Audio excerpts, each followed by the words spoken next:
La psiquiatría folclórica no es sino un aspecto de la medicina folclórica.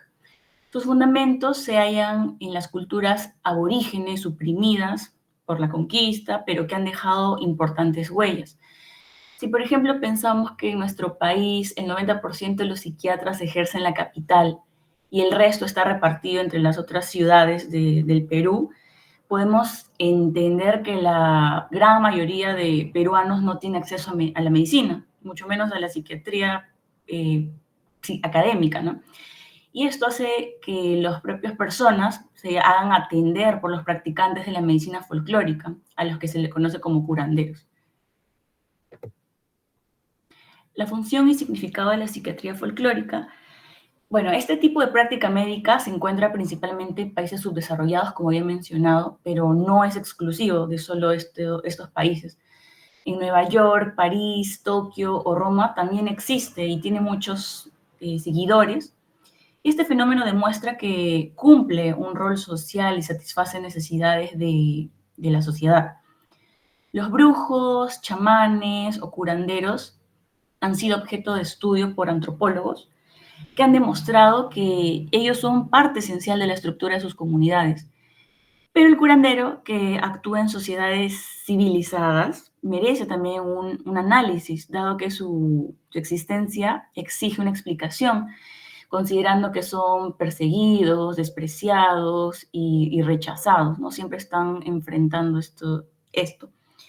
Una clave puede estar en relación entre el curandero y sus pacientes, entre comillas, en contraste con la relación médico-paciente en la medicina moderna, que es cada vez más mecanizada, más deshumanizada. Entonces, el doctor Seguí menciona que el curandero brinda comprensión, protección y cercanía humana que muchas veces el médico no puede ofrecer por pertenecer a otro entorno cultural. ¿Cuál es el rol del curandero en la psiquiatría folclórica? Bueno, los curanderos en las culturas primitivas, los curanderos son los brujos, los chamanes, entre otros, ellos en las culturas primitivas son miembros legítimos, respetados e incluso distinguidos del grupo. Su práctica se basa en las creencias oficiales de su cultura. En cambio, los curanderos que ejercen en culturas occidentalizadas, como en ciudades de Latinoamérica, ellos lo hacen de manera clandestina, son perseguidos por la ley y no tienen un reconocimiento oficial. Los curanderos son aquellos agentes principales de la psiquiatría folclórica, que a diferencia de los charlatanes, que a veces se confunde con estas personas, los auténticos curanderos son los que mantienen conocimientos heredados de las culturas incaicas y preincaicas. Ellos también usan conceptos animistas como espíritus de montañas, de ríos, y ellos lo que hacen es diagnosticar el daño espiritual y van a realizar rituales para repararlo. Durante estos rituales usan preparados de plantas con alcaloides psicotrópicos, como el San Pedro o la ayahuasca. El San Pedro contiene mescalina y la ayahuasca contiene armina. Pero también existen los hierberos, que ellos son expertos en plantas medicinales por sus propias propiedades farmacológicas, o los hueseros también, que ellos son aquellos expertos empíricos en el tratamiento de fracturas y problemas del aparato locomotor.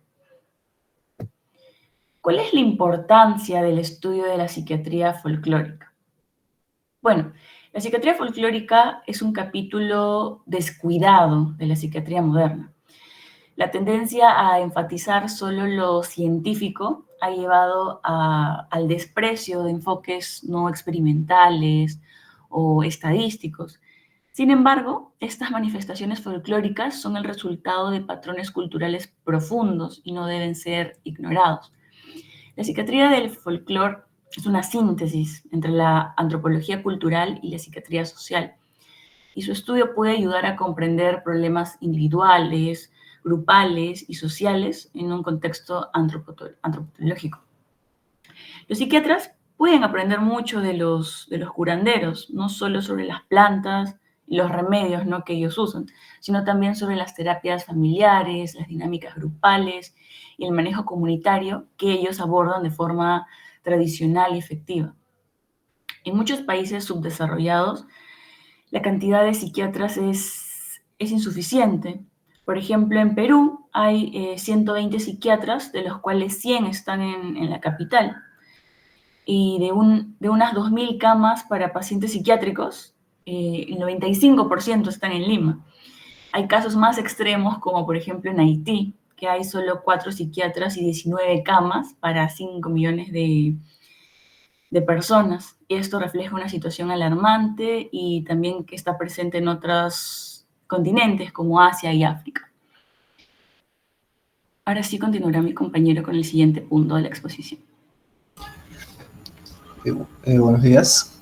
Continuando, vamos a ver que Seguín va a hacer una crisis y va a mencionar que la psiquiatría va a estar en crisis y la critica. Por favor, el siguiente diapositiva. Bueno, menciona que la psiquiatría va a estar en una encrucijada, ya que va a estar destinada a integrar todas las ciencias, no solo las naturales, ¿no? Debatiéndose entre su base científica y un necesario enfoque en las humanidades, pero dado que su objeto viene a ser el ser humano como una compleja mezcla de elementos tanto materiales y espirituales.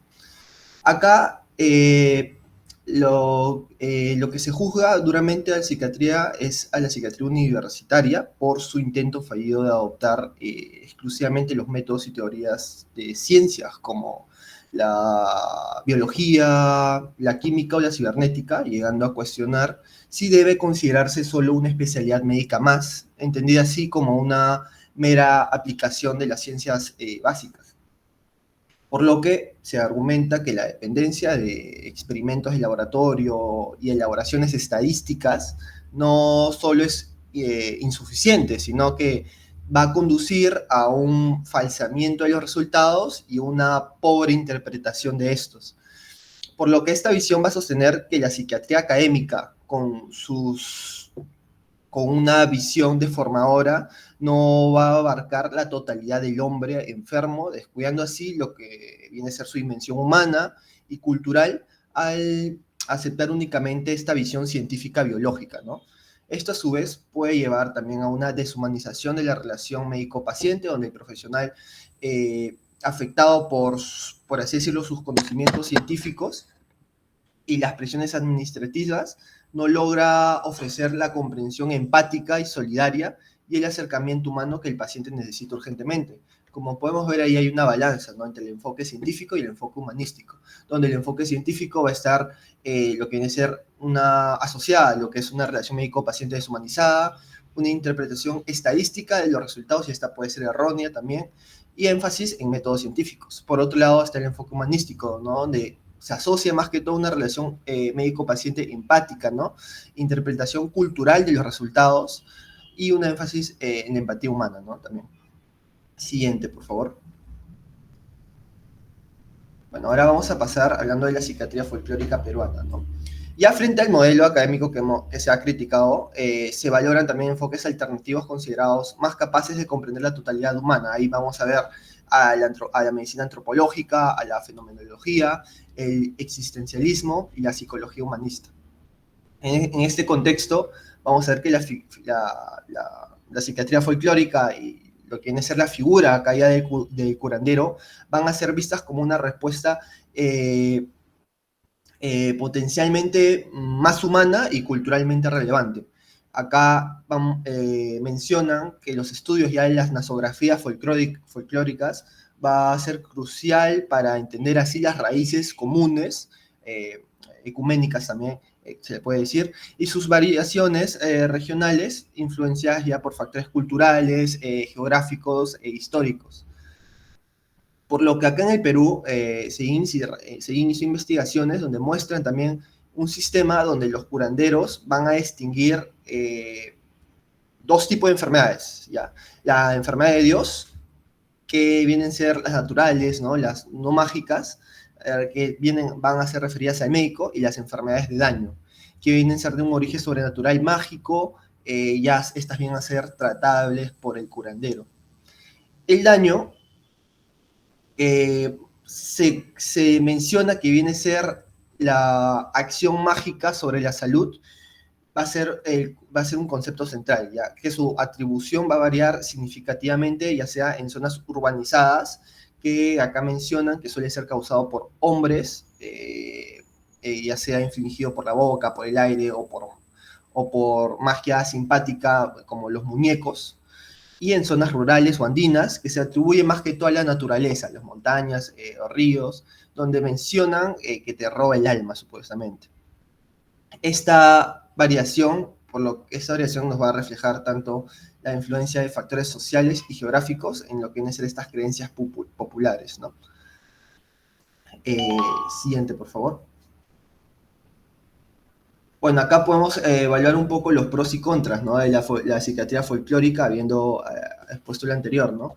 Los pros es que va a tener una relevancia cultural, ¿no? Un enfoque holístico y una comprensión regional, ¿no? Y los contras puede ser falta de evidencia científica, que puede carecer de respaldo, ¿no? Para el uso, para sus prácticas, riesgo a la charlatanería, ya que pueden haber personas que se pueden aprovechar y engañar a la gente y hacer una mala praxis. Y conflicto con la medicina moderna, ¿no? Ya que entra en conflicto con los tratamientos médicos convencionales, ¿no? Siguiente, por favor. Ahora, el curandero versus el psiquiatra. Siguiente. Bueno, acá va a haber, hay una perspectiva que describe al psiquiatra académico como alguien probablemente preparado por una enseñanza universitaria, ¿no? Pero en este caso una enseñanza universitaria deficiente e insensible a la realidad cultural.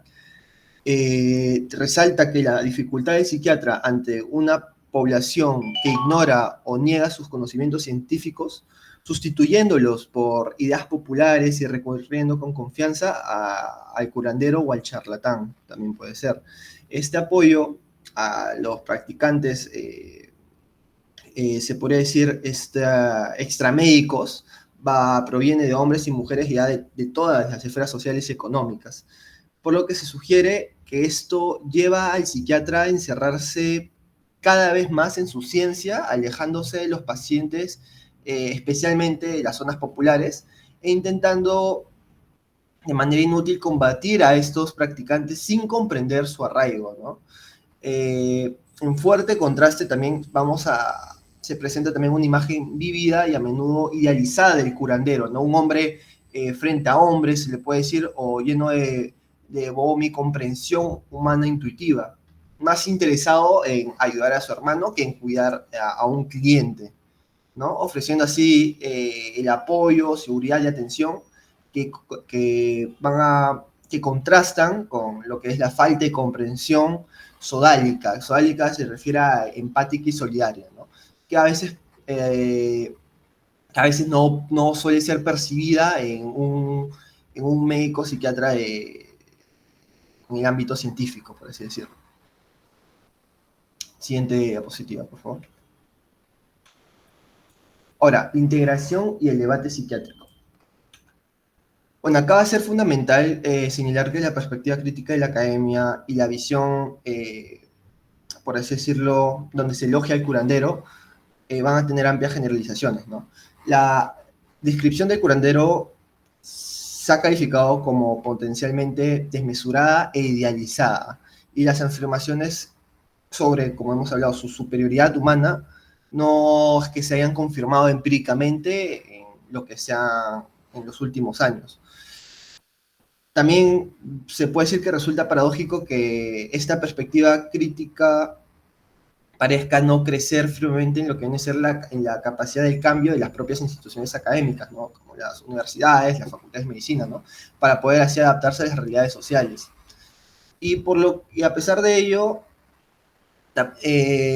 se abogó activamente por cambios, ¿no? O sea, modificaciones para la currícula, modificaciones curriculares para lo que es el estudio de la medicina folclórica, ¿no? Saber tanto la historia, características y el significado cultural, también la creación del Departamento de Medicina Folclórica y un plan racional de lo que viene a ser de investigaciones de campo. También se sugirió que los psiquiatras nativos serían los más capaces en el caso de justipreciar valorar los valores de su propia cultura, ¿no? Llegando a postularse una concepción ecuménica, una concepción universal, ¿no?, de la psiquiatría folclórica, calificada también como una ciencia del porvenir. Por lo que estas ideas, aunque pueden sonar un poco polémicas, plantean en sí preguntas vigentes sobre la naturaleza del psiquiatra y la importancia de la cultura, ¿no?, los límites del enfoque biomédico, y también hay un desafío continuo de integrar la ciencia con lo que viene a ser la sensibilidad cultural y comprensión humana. Siguiente, por favor. Buenos días. Entonces, vamos a continuar con lo que es la terapéutica en la medicina folclórica. La terapéutica muestra una doble influencia. Por una parte, tenemos a la tradición popular con las prácticas ritualistas, y por otra tenemos a la cultura occidentalizada, donde va a haber gran influencia de la Iglesia Católica. Siguiente, por favor. En el Perú, los curanderos de la costa han sido fuertemente influenciados por la cultura occidental, como dije, por la Iglesia Católica. Por eso combinan en sus rituales elementos tradicionales y con prácticas también de la Iglesia. Es común ver en sus oraciones que mencionen a santos y figuras religiosas, donde destacan la Virgen y San Cipriano. San Cipriano incluso es muy importante para ellos porque es como el patrón, y según una leyenda popular, San Cipriano fue un mago que luego se convierte se vuelve cristiano, ¿no?, lo que podría explicar también el valor que tiene para ellos. Y durante las sesiones que los curanderos hacen, ponen la imagen de San Cipriano y le dirigen las plegarias. A medida que nos vamos alejando de la costa, en los Andes el estilo de los rituales también cambia. Ya las referencias a los santos y las oraciones católicas disminuyen, y en su lugar aparecen más los elementos animistas, ¿no?, espirituales, y prácticas también mágicas tradicionales. Siguiente, por favor. Ahora bien, los curanderos tienen diferentes procedimientos al realizar sus sesiones, digámoslo así. Incluso sistematizarla o clasificar estos procedimientos suele ser complejo porque, como he mencionado, varía entre regiones, incluso entre países, pero según lo que he investigado, se podría dividir entre maniobras mágicas, métodos psicológicos o maniobras psicológicas y el empleo de drogas, como siendo los procedimientos más importantes de la terapéutica folclórica. Siguiente, por favor. Entonces, las maniobras mágicas son reuniones en las que se van a invocar a espíritus por medio de los cantos en lugares y horas distintas. Ahora, a diferencia del brujo, el curandero se va a considerar como un medium, es decir, que no cree ser él quien actúa en los procesos de curación, sino que más bien son los espíritus de las plantas que él usa. Son esos espíritus los que van por medio de sus poderes, van a intervenir a favor de la persona que lo solicita. Entonces, invocan a los espíritus de las plantas, se denominan la madre de la planta, y lo hacen mediante cantos, incluso ingiriendo bebidas, también fumando. Así atraen tanto a los espíritus favorables como a los que pueden hacer daño. Y para estos espíritus que hacen daño, hacen una maniobra que es el cortar el aire con espadas especiales. Siguiente, por favor. Respecto a los métodos psicológicos o maniobras psicológicas, uno de los factores más importantes a tener en cuenta cuando estudiamos esto es la expectativa del paciente. Las personas que acuden a ellos lo hacen con mucha fe y esperanza porque sus creencias y la tradición les han enseñado a confiar en estos rituales. En muchos casos esta confianza incluso es más fuerte que la que tienen para la medicina formal. A diferencia del médico, el curandero comparte tanto el lenguaje, las creencias y la cultura del que vamos a denominar paciente, y usa símbolos e ideas que han estado presentes en su vida desde pequeño, y eso hace que haya una conexión más profunda entre ellos, ¿no? El curandero es una persona adulta que tiene también una actitud cálida, empática, incluso acogedora. En cambio, muchos médicos, especialmente cuando se van a las zonas rurales, pueden parecer un poco más fríos o distantes porque tampoco comparten la misma cultura, ¿no? Y porque se enfocan en aplicar más la medicina tradicional o aplicar técnicas o enfocarse en un caso, ¿no? Y no tanto en brindar el apoyo emocional que necesita. Entonces, también se habla mucho de lo que es la sugestión, aunque en realidad parece estar relacionado más con la conexión emocional que hay entre el curandero y el paciente. Y hay una relación que tienen el curandero y el paciente, que es la regresión regresiva y transferencial. Es decir, que el paciente se vincula emocionalmente con el curandero como si éste fuera como una figura parental o una figura protectora. Siguiente, por favor. También es importante considerar el contexto de las sesiones curativas, porque generalmente estas se hacen en grupo, con música, con cantos, y también se usan brebajes preparados con plantas. Todo esto crea un ambiente para favorecer la catarsis, que es la descarga emocional, el desahogo emocional y la expresión simbólica del malestar. Según el investigador Cos, los beneficios terapéuticos de los rituales se deben a que estos rituales permiten que las personas expresen emociones reprimidas, como son la agresividad o la sexualidad, que no lo pueden mostrar en la vida diaria. También le dan al paciente un rol social especial dentro del grupo y reducen la angustia gracias a la catarsis y la posibilidad de confesar problemas, y además de que reciben el apoyo social del grupo. Siguiente, por favor. También uno de los aspectos importantes es el eros terapéutico, o sea, la calidad de relación que los curanderos establecen con sus pacientes, ya como antes lo he mencionado, ¿no? Entonces, el eros terapéutico es una conexión afectiva entre el terapeuta y el paciente. Y esta relación es más humana y empática, y es algo que lo vamos a encontrar más frecuentemente en los curanderos que con los médicos.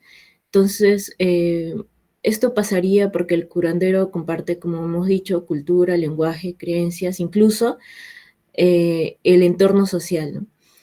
Esta cercanía va a generar confianza y un vínculo emocional más fuerte, lo que va a potenciar el tratamiento que se aplique.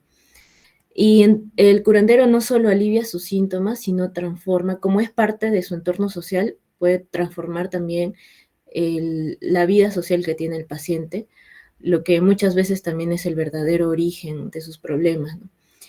Y un ejemplo claro de esto es cuando el doctor Chiappe investiga el tratamiento del alcoholismo crónico. Ahí se vio cómo el curandero utiliza el concepto de daño, como si alguien hubiera hechizado al paciente, para señalar quiénes son las personas negativas en el entorno, ¿no? Los que hacen que caiga en, digamos, la adicción. Puede decir, por ejemplo, que la causa del alcoholismo es la influencia de ciertas personas, ¿no? La pareja o los amigos, y recomienda evitar estas relaciones. Por lo tanto, de esta manera va a reconstruir el entorno social del paciente. Y así esto genera un cambio profundo que puede llevar a que deje el alcohol y romper los factores sociales que alimentaban su dependencia, su adicción. También hay otros factores que se han investigado. Por ejemplo, en este mismo tratamiento del alcoholismo crónico, pueden dar de beber al paciente su trago favorito más un preparado vomitivo, o sea que lo va a hacer vomitar. Este preparado vomitivo está hecho a base de plantas, entonces eso hace que tenga una cierta aversión al alcohol, ¿no? Y otro recurso es la terapéutica grupal, que es el de hacer que toda la familia se instale en la casa del curandero o incluso vivan cerca a él para que tengan más conexión con el curandero. Siguiente, por favor. Y por último, el empleo de drogas. La mayoría de los curanderos utilizan estos preparados hechos con plantas que tienen efectos psicotrópicos, entre ellos el peyote, la ayahuasca o también denominado yagué o el toé. Eh, el curandero cree que estos tienen, no creen en el efecto químico de la planta, sino como he mencionado, invocan al espíritu, el cual va a actuar de forma positiva en el solicitante, ¿no? Que vendría a ser el paciente. Y esta invocación lo hacen acompañado de música y de cantos específicos, ¿no? Y bueno, en sí también la lectura donde he sacado la información menciona algo muy importante, ¿no? Es que deberían de crearse en todas las escuelas de medicina departamentos de medicina folclórica para que los estudiantes y especialistas puedan conocer estos fenómenos y así estudiarlos e investigarlos. Siguiente, por favor. Esa vendría a ser nuestra bibliografía y muchas gracias. Muy bien, chicos. No sé si hayan preparado alguna pregunta para sus compañeros Sí, o alguno doctora. de sus compañeros tiene algunas preguntas. Sí, doctora, hemos preparado una dinámica de que hemos hecho como un Kahoot para que nuestros compañeros respondan las preguntas. Ahorita Ah, comparto. ya. Excelente. A ver.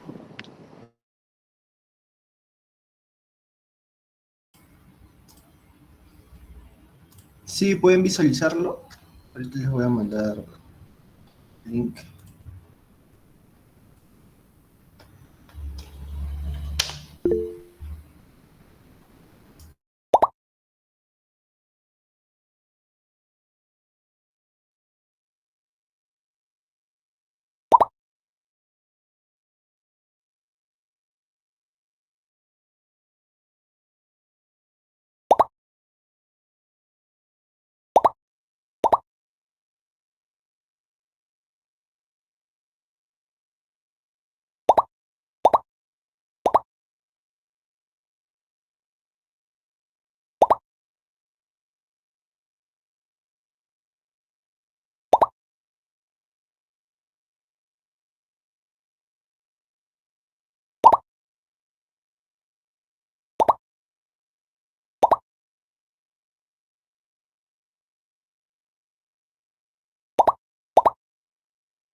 Bueno, ya voy a comenzar el quiz.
Bueno, al parecer casi todos están terminando. Vamos a dar un minutito y procederé a leer las preguntas.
Bueno, ya, voy a proceder a terminar la prueba.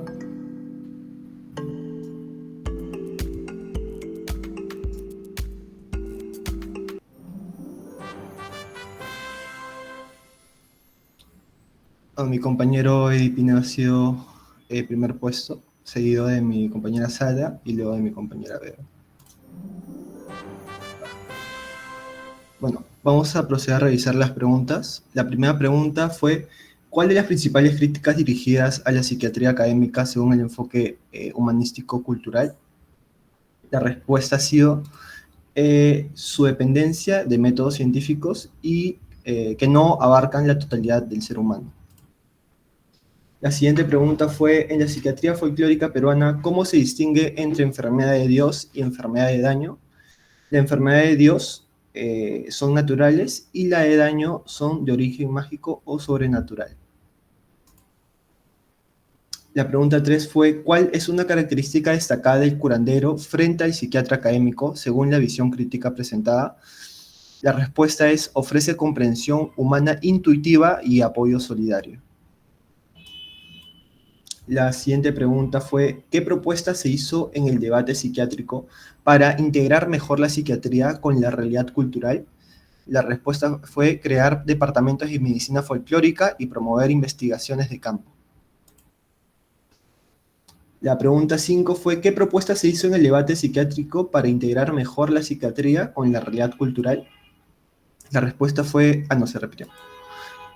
¿Por qué San Cipriano es una figura importante para los curanderos de la costa peruana? La respuesta fue porque fue un mago que se convirtió al cristianismo. La siguiente pregunta fue, ¿por qué al paciente suele confiar tanto en el curandero? Es porque comparte cultura, lenguaje y creencias.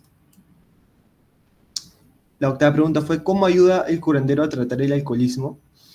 La respuesta fue identificando personas dañinas en su entorno y reorganizando sus relaciones. La siguiente pregunta fue, ¿cuál de las siguientes afirmaciones caracteriza mejor a la medicina folclórica según la definición de la OMS y el enfoque del texto?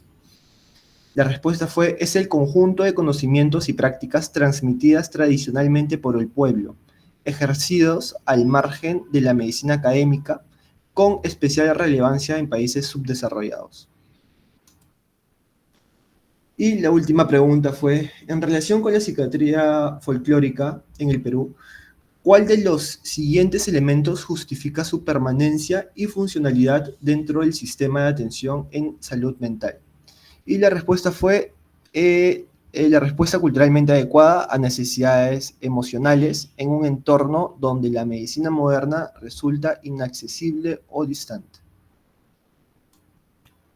Bueno, esas eran todas las preguntas. Muchas gracias. Perfecto.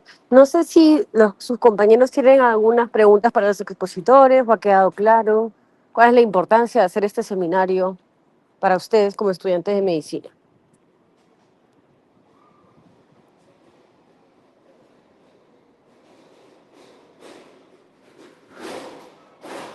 ¿Alguna opinión de por qué es importante este seminario? ¿Por qué lo hemos considerado?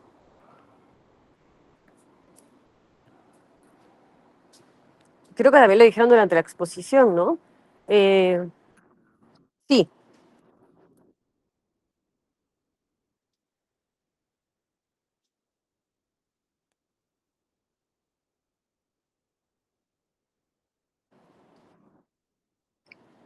claro, en realidad hay que tener en cuenta eso y hay que tener en cuenta el poco acceso que tienen muchos pacientes, sobre todo en provincia, a psiquiatras, como ustedes lo comentaron. Entonces, muchas veces optan por ese tipo de prácticas, que es importante conocerlas, validarlas, saber cuándo orientar a nuestro paciente y nunca descalificar también sus propias creencias, ¿no? Son muy arraigadas, obviamente, de su cultura y descalificándolas solo vamos a conseguir al final más rechazo a la medicina, a la medicina, digamos, que ellos ven como algo no, ajeno a ellos, ¿no? Entonces va a ser importante la relación médico-paciente que ustedes puedan ir elaborando y conocer un poco más también de su cultura. ¿Algún otro comentario, pregunta?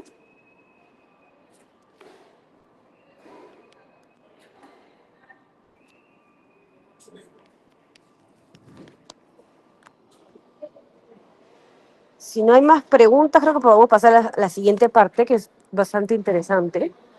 Y creo que va a ser importante también todavía enfocarnos sin que pierdan un poquito la atención, porque sé que es una hora complicada, pero hay que pasar a la parte del siguiente seminario.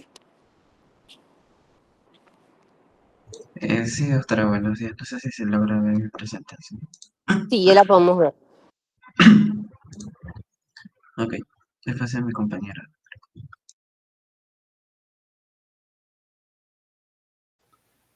Buenos días, doctora, compañeros. Vamos a seguir con la ronda de seminarios. En esta ocasión nos va a tocar presentar la función de los hemisferios cerebrales. Y los integrantes son Mixar Kama, Daniela Inostroza y Brigitte Quispe. Siguiente, por favor. Bueno, con respecto a unas generalidades, vamos a ver que durante todos los estudios que hemos llevado y que se han hecho para este tema, siempre se ha buscado dividir al cerebro en sistemas, ¿no? Pero sistemas que tengan una función en específico, ¿no? Entregándole a cada área identificada una función que nos pueda ayudar a comprender el comportamiento y las habilidades humanas, ¿no? Es por eso que, por ejemplo, se ha hecho las divisiones de las áreas de Brodmann, como vemos, por ejemplo, ahí en la imagen inferior derecha, en donde Brodmann identificó 47 áreas cerebrales, dándole a cada una de ellas una actividad particular, ¿no? Como la motora, la sensitiva, ¿no? Los lugares del ala, el área de Broca, la comprensión del lenguaje, el área de Wernicke, y así. Sin embargo, también se ha hecho otras divisiones, como la división de los lóbulos, que ya conocemos muy bien todo, ¿no? Los lóbulos frontales, parietales, occipitales, temporales, ¿no? Básicamente se ha distribuido la corteza de acuerdo a las capacidades sensitivas primarias, ¿no? El tacto, la visión, el oído, el olfato y el gusto, ¿no? Que se encuentran en ambos hemisferios. Pero siempre se ha tratado de, en los estudios se ha identificado que algunos procesos más complejos pueden estar localizados predominantemente en un hemisferio, ¿no? Es por eso que tenemos, por ejemplo, en la parte central, que el hemisferio izquierdo generalmente está asociado a los números, a la simbología, a la lógica, a la lectura y a la escritura, al aprendizaje, al razonamiento, mientras que el lado derecho generalmente está más ubicado, más relacionado con la parte creativa, ¿no? La imaginación, las emociones, los sentimientos, la música, la habilidad espacial, entre otras características, ¿no? Sin embargo, los estudios ya han demostrado que encasillar solamente una ubicación específica del cerebro para una sola actividad específica no es tan correcto, ¿no? Durante las actividades simples o complejas se ha evidenciado que son múltiples las áreas que están funcionando en simultáneo y en ambos lados, ¿no? Contralateral, ¿no? No solamente en un hemisferio, sino en ambos, ¿no? Es por eso que vamos a tratar de entender bien, o vamos a dar algunos datos para dilucidar qué áreas del cerebro, ¿cierto?, tienen dominancia para alguna de estas actividades, pero cómo se relacionan con otras áreas del cerebro, ¿no? Para entender que todo este es un proceso integrado y no aislado del cerebro en una zona específica, ¿no? Siguiente, por favor. Dentro de eso vamos a ver el lenguaje, ¿no? Que es muy importante. Básicamente, la dominancia del lenguaje se encuentra en el hemisferio izquierdo, ¿no? Esto es en la mayoría de personas, ¿no? La mayoría de personas, la mayoría de personas son diestras, digamos, ¿no? En las personas diestras, el 99% de dominancia en el lenguaje está en el hemisferio izquierdo. Sin embargo, en los zurdos no es tanto el porcentaje de esta manera, ¿no? 2/3 sí mantienen la dominancia en el hemisferio izquierdo. Sin embargo, 1/3 de ellos puede tenerla en ambos hemisferios o incluso en el hemisferio derecho, ¿no? Entonces, vamos a ver que puede ir variando, ¿no? Pero en líneas generales, la dominancia izquierda del lenguaje sigue predominando en ambos grupos, ¿no? Solo que en diferentes porcentajes. Ahora, por ejemplo, nosotros hemos estudiado las áreas de Brodmann, ¿no? Conocemos el área de Broca y el área de Wernicke, que se encargan de la producción y de la comprensión del lenguaje respectivamente, ¿no?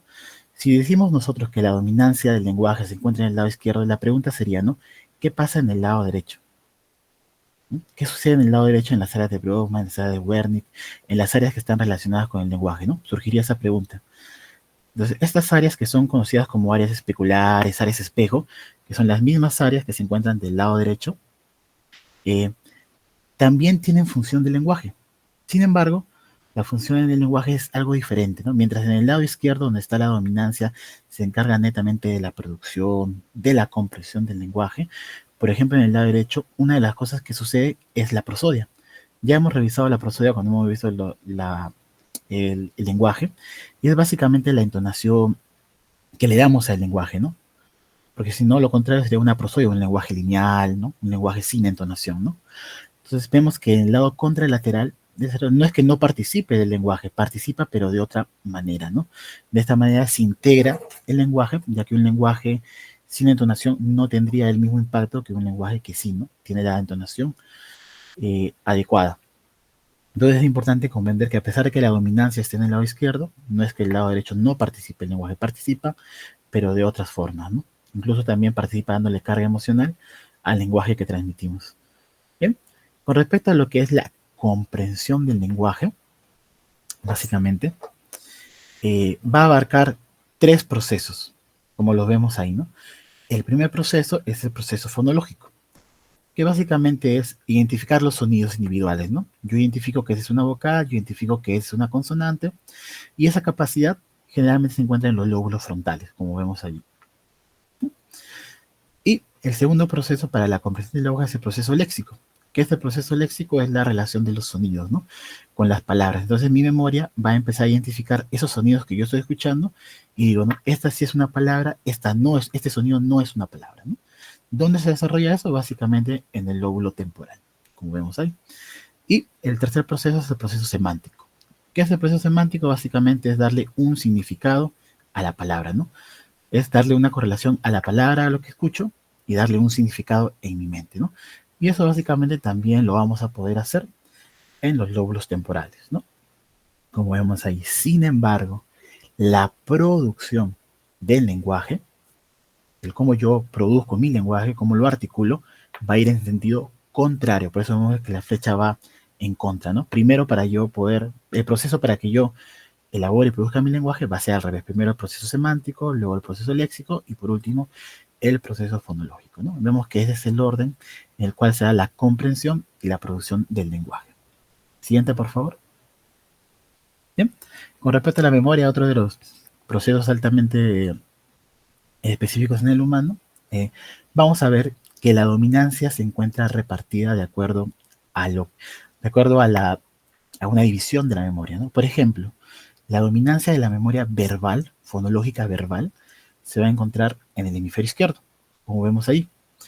Básicamente recuerdo de las palabras, de las frases, recordar nombres, una lista detallada de algunas cosas, mientras que en el hemisferio derecho se va a dar la memoria visoespacial, básicamente, ¿no? Cómo recuerdo imágenes, ubicaciones, cómo me ubico en el mapa, recuerdo de un mapa mental de repente que tengo, ¿no?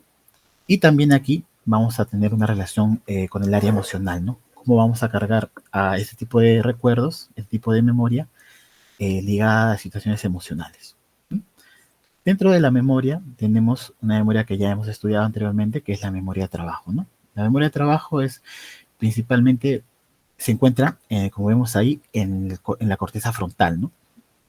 Ubicada en la corteza frontal, perdón. Y básicamente la memoria de trabajo es una memoria a corto plazo, pero que es activa y que nos va a permitir manipular la información que estamos recibiendo, ¿no? ¿Para qué? Para poder realizar diferentes tipos de tareas, ¿no?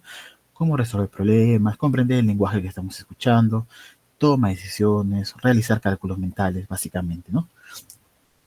Pero esta memoria también es importante que sea dotada de una carga emocional.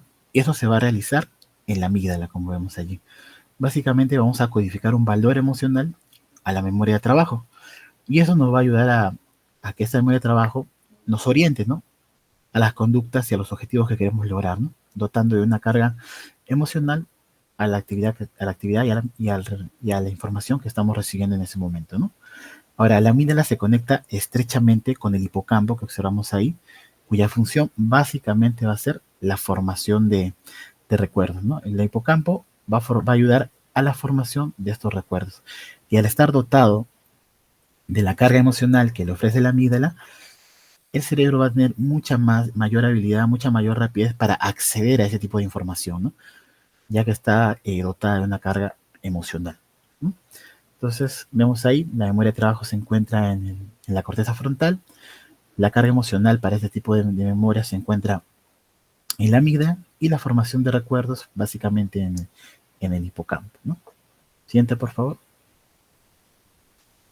Con respecto a las emociones, vemos que, como habíamos visto en el primer slide, que la dominancia principalmente se encuentra en el lóbulo derecho, ¿no? Básicamente en el lóbulo derecho, perdón, en el hemisferio derecho, se va a dar el manejo del afecto, de la socialización y de la imagen corporal, ¿no? Ahora, las emociones más básicas, más primitivas, son conocidas como las pulsiones, ¿no? Se van a formar a partir de las pulsiones. Como vemos ahí, algunas pulsiones básicas son la alimentación, el placer, el dolor y el miedo, ¿no? Incluso la agresividad. Pero ya las emociones más complejas, las emociones, por ejemplo, que desarrollamos los humanos, están básicamente formados por algunos sentimientos como la culpa, el orgullo, el amor, y esas son conductas que no son netamente pulsiones, no nacen de las pulsiones, pero son conductas aprendidas, ¿no? Y están procesadas en la corteza cerebral, ¿no? Básicamente. Entonces, como vamos a ver ahí, en el área de las emociones participan básicamente el lóbulo frontal y el lóbulo temporal. El lóbulo frontal eh, básicamente va a hacer la regulación del estado del ánimo, ¿no? Y directamente lo va a hacer en su corteza prefrontal, que es una de las porciones que tiene el lóbulo frontal, ¿no? Vamos a ver a continuación algunas de las porciones después, para que quede más claro eso. Pero en la corteza prefrontal del lóbulo frontal es donde se da la regulación del estado del ánimo. Entonces, la lesión, por ejemplo, del lóbulo temporal derecho, ¿qué va a causar en una persona? Que la emocionalidad sea excesiva, ¿no?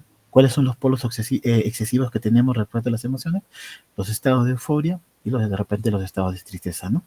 De esta manera que el lóbulo frontal y el lóbulo temporal eh, están participando de las emociones, ¿no? Es cierto que la dominancia se encuentra en el lado derecho, sin embargo, vamos a ver que está participando de la misma manera también en ambos lados de los hemisferios, ¿no? Pero sí es predominantemente en el lado derecho, ¿no? Recordamos ahí lo que ya hemos mencionado anteriormente. Siguiente, por favor. Bien, el lóbulo frontal es un lóbulo muy importante, ¿no? Básicamente el lóbulo frontal es lo que nos diferencia de otras especies. El tamaño del lóbulo frontal, se ha hecho muchas investigaciones en donde precisamente el tamaño del lóbulo frontal es lo que diferencia al ser humano de otras especies, ¿no? De animales. Básicamente tiene algunas porciones, como vemos ahí. Tiene la franja o corteza motora, que ya hemos estudiado, la premotora también, la corteza prefrontal, que hemos mencionado anteriormente, y también están las áreas del lenguaje, ¿no? Como es la área de Broca, el área de producción del lenguaje, ¿no? Y es por eso que algunas lesiones en esta área del lóbulo frontal, en estas áreas del lóbulo frontal, van a traer alteraciones como con la motivación, la atención y la secuenciación de acciones, ¿no? ¿Sí? Entonces tenemos que el lóbulo frontal eh, se va a encargar de relacionar todos los conocimientos, ¿no? Todos los conocimientos que tenemos, y hay una área del lóbulo frontal que vemos ahí, que es la corteza prefrontal, que está estrechamente unida y que interactúa con todas las otras partes del cerebro, ¿no? Está estrechamente ligada, ¿no? Es por eso que esa área va a ser fundamental para la coordinación de funciones cerebrales y dirigidas, ¿no? Para un objetivo en específico, sobre todo, ¿no? Entonces, vamos a ver que el área o la corteza prefrontal es clave para la conducta y para coordinar las funciones cerebrales. Y como hemos visto ahí, hay un síndrome, que se llama el síndrome del lóbulo frontal, en donde hay una lesión de esta corteza prefrontal, ¿no? ¿Y cómo se va a expresar eso? ¿Qué se va a ver afectado? Va a haber unos cambios en la personalidad. La persona se va a ver más retraída, más irritable, va a ser más desinhibida, ¿no? Esto puede ser provocado por traumatismos, infartos, tumores, todo que afecte esta área del lóbulo frontal, ¿no? Y también va a ser caracterizada por un pensamiento más lento, un pobre juicio e incluso una escasa curiosidad, ¿no? Por el entorno. Siguiente, por favor. Que le pase a mi compañera.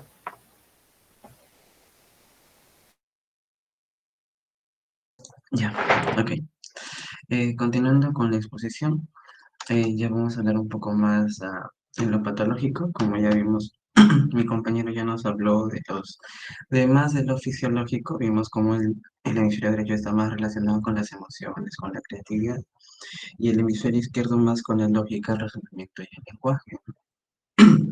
Entonces vamos a pasar a lo patológico un poco. En este caso hemos decidido dividirlo con las áreas de Broca, así hacerlo de una forma eh, más simple de poder entender lo que ocurre, ¿no? Entonces tenemos, como ya mencionó mi compañero, las áreas de Broca, tanto el 44 como el 45 tipo de Brodmann, y ya hemos visto que su función principal va a ser la producción del lenguaje hablado. Entonces, ¿cuál va a ser un síntoma cuando haya un problema en las áreas de Broca? Obviamente va a haber una dificultad para hablar, para el lenguaje lento, va a haber frases cortas también. Entonces, esto va a estar asociado con trastornos psiquiátricos como un trastorno de depresión mayor, puede estar relacionado con esquizofrenia, con el mutismo, ¿no? Ya pasando a la siguiente área, que ya vamos a hablar de la de Wernicke, que principalmente es ya de la comprensión del lenguaje.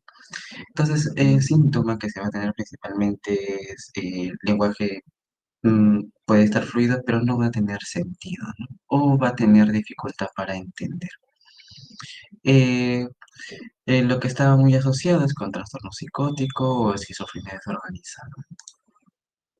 Siguiendo a los siguientes números de Brodmann en el hemisferio cerebral izquierdo, en la corteza prefrontal tenemos ya lo que son las funciones principales ejecutivas, como razonamiento, atención, memoria, trabajo.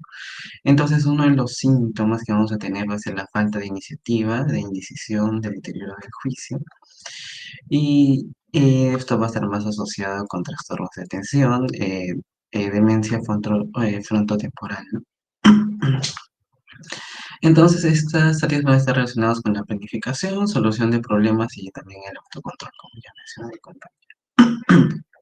Luego, en las siguientes áreas, tenemos la corteza orbitofrontal izquierda, donde va a estar relacionado con controles de impulso, juicio social e inhibición de respuestas automáticas, ¿no?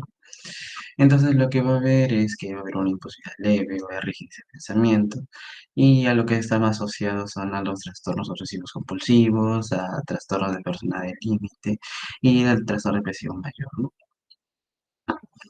Entonces va a participar más en toma de decisiones y en el control de rituales de pensamientos intrusivos, ¿no? Con respecto al hemisferio cerebral izquierdo, seguimos con las áreas de la corteza subgenal del cíngulo anterior y la función principal tenemos que va a regular el estado de ánimo. Entonces, uno de los síntomas principales que va a haber va a ser la apatía, la tristeza persistente, va a haber pérdida de interés y como vemos va a estar muy relacionado con el trastorno de depresión mayor. Y ya con respecto a los giros angular y supramarginal, tenemos ya que tienen una función principal de integración de la información verbal y corporal y escrita. Entonces va a haber más dificultad para leer, escribir o realizar cálculos. Y entonces va a estar muy relacionado con los trastornos cognitivos o psicóticos con desorganización, ¿no? Y ya en la 4 como vemos que es la corteza motora primaria, entonces va a estar relacionado con el control del movimiento voluntario del lado contralateral. Si este lado es izquierdo, entonces sería un lado derecho, ¿no? Entonces nosotros vamos a poder tener hemiparesias, hemiplejías del lado contralateral, ¿no? Está muy relacionado con el trastorno del espectro catatónico, con la inhibición psicomotora en depresión, ¿no? Ok. Ya pasando al siguiente hemisferio, tenemos el hemisferio cerebral derecho, como ya vimos en el área de Wernicke, que va a ser no dominante, entonces la función principal va a ser la prosodia, ¿no? Como mi compañero ya mencionó, va a ser la entonación efectiva del habla, y entonces los síntomas puede ser un habla monótona, sin entonación emocional, y puede estar relacionado con trastornos del espectro autista, depresión mayor, esquizofrenia, ¿no? Ya con el 11 y 12, con la corteza orbitofrontal derecha, va a estar más relacionada con la empatía, juicio social, control de impulsos emocionales, entonces el síntoma va a ser una conducta desinhibida, ¿no? Falta de conciencia social y va a estar, puede estar hasta agresivo.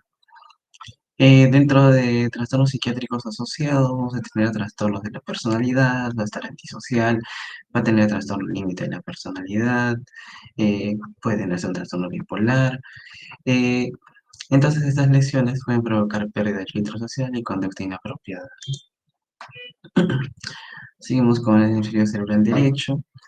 Ya con el 10, con lo que tenemos con la corteza frontotemporal derecha, tenemos la integración emocional y con toma de decisiones, ¿no? Entonces, los principales síntomas que va a haber son la imposibilidad de decisiones imprudentes, y en los trastornos psiquiátricos asociados vamos a tener el trastorno de personalidad, el consumo compulsivo, ¿no? Entonces, esto va a estar más relacionado con la introspección, planificación emocional y moral. El giro temporal inferior, con el 37, ya más relacionado con el reconocimiento facial y emocional. Entonces no va a poder reconocer rostros, eso vamos a llamarlo como prosopagnosia. Entonces ahí tenemos trastornos de espectro autista, esquizofrenia, trastornos neurocognitivos y alteración del reconocimiento social afecta la interacción interpersonal, ¿no? Porque el paciente no puede reconocer ni el rostro de los que los rodean. Siguiente, ya en las áreas parietales, en la 39 y 40. Esta está más relacionado con la conciencia corporal y espacial y va a ser más dado con el lado izquierdo del cuerpo, ¿no? Vamos a tener también lo que es la zonognosia y vamos a, con trastornos psiquiátricos asociados, vamos a tener trastornos de conversión y síntomas somatomorfos, ¿no? Siguiendo con el hemisferio cerebral derecho, ya tenemos la corteza del cíngulo, en el 23, 24, 32, y vamos a tener que su función principal va a ser la regulación de emociones, atención y toma de decisiones morales. Y los síntomas que vamos a tener principalmente va a ser la indecisión, ansiedad, pensamientos repetitivos. Y en los trastornos psiquiátricos asociados vamos a tener trastornos obsesivos compulsivos, depresión mayor, ¿no? Y su importancia va a ser que se activa excesivamente en personas con preocupación constante o perfeccionismo extremo. Ahora, como vimos, la corteza motora primaria 4, igual va a estar relacionado con el movimiento voluntario del lado ya izquierdo, y va a haber del lado izquierdo alteraciones motoras funcionales, y va a estar relacionado con la catatonia. Ok, aquí tenemos ya como un resumen de lo que puede ocurrir a nivel de lenguaje. En nivel izquierdo va a ser el problema verbal, estructurado analítico. Cambio derecho va a ser emocional, prosódico, el tono afectivo. Ya en el hemisferio izquierdo el procesamiento emocional va a ser más lógico, más lineal. Y el hemisferio derecho más emocional, global y empático. Con respecto a los trastornos afectivos comunes, el hemisferio izquierdo va a estar relacionado con el trastorno de depresión mayor y el hemisferio derecho con trastorno límite de personalidad, trastorno bipolar. El trastorno depresivo va a estar relacionado con los dos, pero como dice ese artículo que se ha encontrado, es donde se va a ver un hemisferio derecho hiperactivo, pero un hemisferio izquierdo hipoactivo. También tenemos las alteraciones cognitivas, donde hay dificultades en lenguaje, cálculo y razonamiento lógico. Y en el hemisferio derecho va a ser alteraciones de reconocimiento emocional y corporal. Y en las lesiones típicas vamos a tener el hemisferio izquierdo afasia, bulia, síntomas negativos. Y en el hemisferio derecho vera prosodia, desinhibición, negligencia emocional o espacial, ¿no? Ok, doy pase a mi compañera. Sí, continuando con lo que vendría a ser la conectividad interhemisférica. Siguiente, por favor. Vamos a hablar de lo que vendría a ser el cuerpo calloso. En este caso tenemos que recordar lo que es la función del mismo, que va a ser conectar y va a permitir conectar ambos hemisferios, y también va a permitir el paso de los tractos encefálicos, ¿no? Es decir, que va a encargarse tanto de la integración de la información emocional, cognitiva, sensorial y motora. Acá podemos encontrar los síndromes de desconexión interhemisférica, ¿no? Por ejemplo, puede haber lesiones a nivel del cuerpo calloso, por ejemplo, estaríamos hablando de esclerosis múltiple, un ACV, traumas o cirugía. Entonces, primero hablamos de signos y síntomas agudos, los cuales se pueden presentar en los primeros días o semanas, por ejemplo, en el caso de una cirugía, ¿no? Por ejemplo, una calostomía completa. Lo que el paciente puede presentar son mutismos transitorios, si se alcanza, por ejemplo, la parte anterior del cuerpo calloso, también la indiferencia a las estimulaciones externas, apraxia de motriz unilateral izquierda, asimismo puede presentar igual la subutilización de la mano izquierda o un comportamiento aberrante, que estaríamos hablando de una dispraxia diagnóstica. Siguiente, por favor.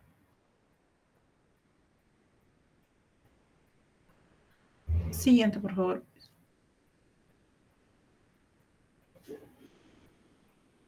Bueno, entre los signos y síntomas crónicos, acá cabe resaltar de que en un periodo, por ejemplo, de 6 meses a un año, el paciente puede parecer que se encuentra asintomático, ¿no? Entonces, para esto puede usarse métodos como la taquitoscopía o la escucha dicotómica. En estos síntomas, por ejemplo, podemos encontrar como número uno las perturbaciones de la transferencia interhemisférica de la información sensorial. Entre ellas, por ejemplo, tenemos la alteración del procesamiento de datos somatestésicos, es decir, nos referimos a que el paciente va a ser incapaz de señalar con una mano el lugar contralateral del cuerpo que, por ejemplo, hemos examinado, o también que el paciente no va a poder localizar con una mano un objeto que ha sido tocado por la mano contralateral, ¿no? También tenemos lo que es la alteración del procesamiento de datos visuales. Por ejemplo, acá podría ser que el paciente no es capaz de decir si nosotros, si dos formas que hemos proyectado en cada campo visual van a ser idénticas o no. También tenemos lo que son las perturbaciones de la denominación, en la cual se refiere a que va a haber estímulos estas van a aparecer cuando el estímulo es presentado en el hemisferio derecho, ¿no? Y puede llamarse una pseudoastereognosia. Y en estos tenemos, por ejemplo, una anomia táctil de la mano izquierda, en la cual el paciente no va a poder decir, ¿no? Un objeto palpado con la mano izquierda, ¿no? También tenemos, por ejemplo, la denominación en condición bilateral simultánea, en la que va a ser que cuando cada mano va a palpar simultáneamente un objeto diferente, el paciente nos va a decir que tiene en la mano derecha, pero, por ejemplo, nos va a decir que no tiene nada en la mano izquierda. También tenemos acá lo que es la lex izquierda, que esta sí va a probar que el hemisferio derecho tiene capacidad de lectura, ¿no? Como, por ejemplo, cuando se le proyecta una palabra en el hemicampo visual izquierdo y el paciente nos dice que no haber visto nada. También se puede presentar lo que es una grafia de la mano izquierda y en número 4 tenemos, por ejemplo, las perturbaciones de las actividades gestuales, entre los que podemos encontrar problemas de la coordinación bimanual. Y por último, también tendríamos los trastornos de la memoria, lo cual ya sería más secundario a la afección de estas fibras callosas que están uniendo ambos hipocampos, pero acá se puede presentar un déficit que sea tanto a nivel de la memoria visual como verbal. Entonces, esto va a afectar al recuerdo, pero no al reconocimiento. Siguiente, por favor.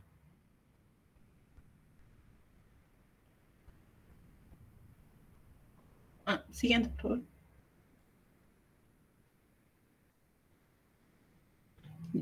En cuanto a la evaluación funcional, podemos usar, por ejemplo, se nos mencionaba el test de WADA, que en sí esto es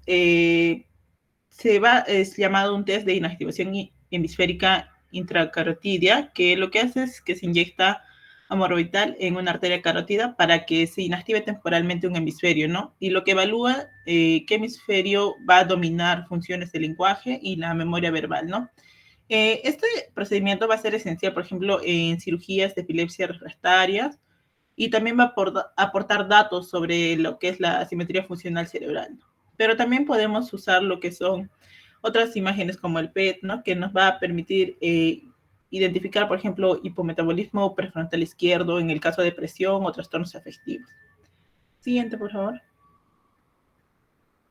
Pero asimismo podemos usar lo que es la neuromodulación según el hemisferio. Por ejemplo, primero tenemos lo que es la neuroestimulación magnética transcraneal, que mayormente su uso principal va a ser en depresión mayor resistente al tratamiento farmacológico, y las zonas que más común se van a estimular son la corteza prefrontal dorsolateral izquierda, y en este caso se usan en casos, por ejemplo, de depresión, porque esta zona suele estar hipoactiva. Por otro lado, tenemos, por ejemplo, la estimulación transcraneal por corriente continua, donde esta es una estimulación no invasiva con corriente eléctrica de baja intensidad. Lo que hace es modular la excitabilidad neuronal, y lo que acá se caracteriza es que no se induce lo que son los potenciales de acción. Y en este tipo de estimulación se ha estudiado como herramientas para, por ejemplo, mejorar síntomas afectivos o tratar déficits ejecutivos en esquizofrenia. Siguiente, por favor.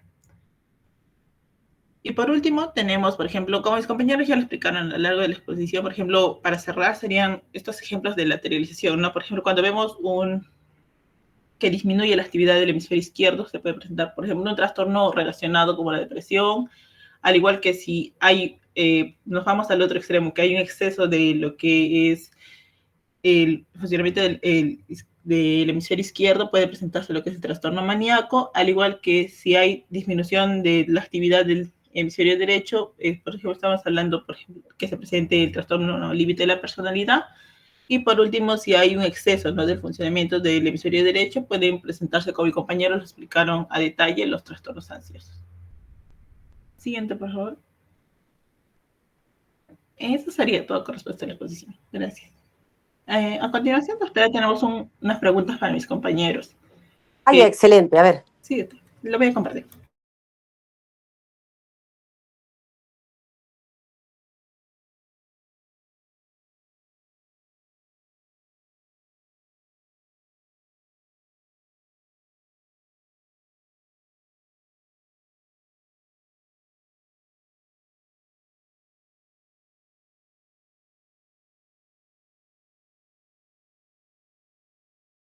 Sí, chicos, he enviado el link por el chat para que se puedan unir.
Ya tenemos los participantes, entonces vamos a empezar.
En este caso, mi compañera Valeria obtuvo el primer puesto, seguido de mi compañera Giovanna y mi compañera Ariana.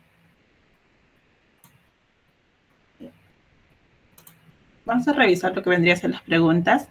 La primera pregunta era con respecto a la memoria, a formación de recuerdos sucede en este caso se forman en lo que vendría a ser el hipocampo. La segunda pregunta era, ¿cuál de los siguientes síntomas sugiere una desconexión entre el hemisferio derecho, que es sensorial, y el hemisferio izquierdo, verbal, ¿no? La respuesta correcta vendría a ser lo que es la anomia táctil de la mano izquierda. Como tercera pregunta tenemos lo que vendría a ser, en la decisión del giro angular y supramarginal izquierdo está presente el síntoma de, la respuesta correcta era la dificultad de realizar cálculos. Con respecto al test de WADA, ¿qué es lo que permite evaluar principalmente? La respuesta es que permite evaluar lo que es tanto la lateralización del lenguaje y lo que es la memoria verbal. También tenemos la pregunta en la defunción del giro temporal inferior derecho, ¿qué síntomas se presenta? En este caso la respuesta correcta es la prosopagnosia. Y por último tenemos la dominancia del lenguaje en la mayoría de personas se encuentra en, y la respuesta correcta era el hemisferio izquierdo. Eso sería todo con respecto a nuestra exposición, doctora. Muchas gracias. Gracias, chicos. No sé si sus compañeros tienen alguna pregunta. Esto, como se pueden dar cuenta, les va a servir también para neurología, para en realidad muchas otras especialidades. La idea no era hacerlo solo enfocado en psiquiatría, sino tomar el tema de los hemisferios cerebrales, de repente, sí, en qué tipo de alteraciones se puede dar, si es que hay alguna difusión de uno de ellos, de repente hay un tumor en uno de estos hemisferios, de estos lóbulos, y qué síntomas nos puede dar, pero también en qué consiste cada uno de las funciones de ellos, ¿no? Ya sea por un TEC o ya sea por un tumor o algún tema de disfunción por diferentes causas, nos va a traer cierta sintomatología. Y eso es lo importante, saber qué esperar, ¿no? Es igual que si a uno de ustedes, por ejemplo, va a ser neurocirujano, ¿no? Opera un área determinada